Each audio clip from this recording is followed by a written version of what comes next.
Inaasahan naman ang 12 oras na power interruption sa Siyam na munisipalidad sa lalawigan ng Pangasinan. Ayon yan sa abiso ng Pangasinan 1 Electric Cooperative o Panelco 1. Batay sa inilabas na pahayag, magaganap ang power interruption sa Enero 5 ngayong taong 2025. Linggo po yan mula alas 6 ng umaga hanggang alas 6 ng gabi. Apektado ang mga bayan ng Agno, Alaminos City, Anda, Bani, Bulinaw, Burgos, Dasol, Infanta at Mabini. Ayon sa Panelco 1, isasagawa ang preventive maintenance sa Labrador Substation, partikular sa Labrador to Bulinaw 69 kV lines, pati na rin ang load shifting mula Labrador 100 MVA Power Transformer 1 patungong 50 MVA Power Transformer 2 upang masiguro ang maayos na daloy ng kuryente sa mga nasasakupang lugar. Nagpaalala rin ng tanggapan sa mga residente na maaaring mas maagang maibalik ang kuryente depende sa bilis ng kanilang mga aktibidad. Hinihikayat ang lahat na maghanda at magplano ng maaga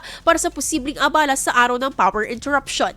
Para sa karagdagang impormasyon at updates, maaaring makipag-ugnayan sa opisyal na tanggapan ng Panelco 1. IFM News. IFM News. IFM News.